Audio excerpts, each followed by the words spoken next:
હે ફ્રેન્ડ્સ, આજે હું તમારી સાથે એક એવી રેસીપી શેર કરવાની છું જે બનાવવામાં સુપર ઇઝી છે અને ખાવામાં એટલી ટેસ્ટી. તો ચાલો શરૂ કરીએ. પહેલાં થોડા તાજી મેથીના ભાજી લઈ લઈશું અને તેને સારી રીતે પાણીમાં ધોઈ લઈશું. પછી એને ઝીણી ઝીણી સમારી લઈશું. આ જ છે આપણી ડીશનો સિક્રેટ ઇન્ગ્રીડિયન્ટ્સ.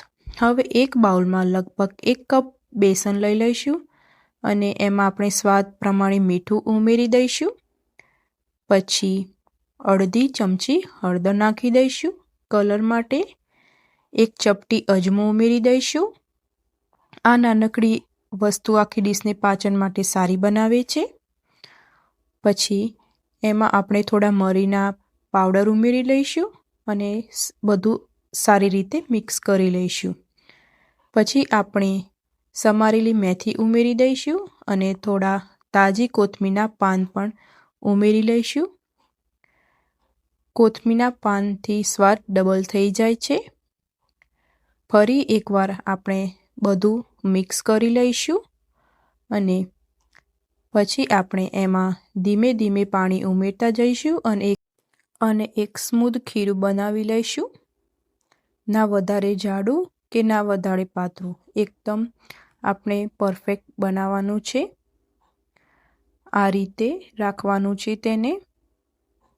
ના વધારે પડતું જાડું હોય.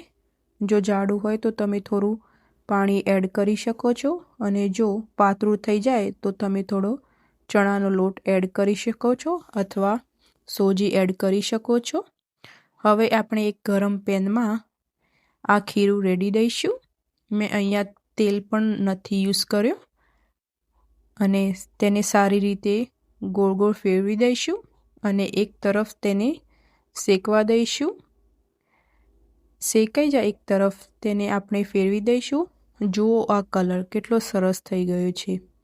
હવે તેને આપણે બીજી બાજુ પણ સારી રીતે શેકી લઈશું.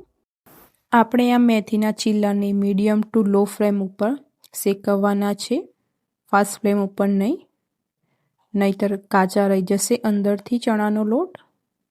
જો દોસ્તો કેટલા સરસ તૈયાર થઈ ગયા છે. તેને આપણે ગ્રીન ચટણી અને દહીં સાથે સર્વ કરી લઈશું. તેનો સ્વાદ ગ્રીન ચટણી અને દહીં સાથે બહુ જ સરસ લાગે છે અને હા, આપણે ટેસ્ટ તો કરવો જ પડે ને, એકદમ મજાનું છે.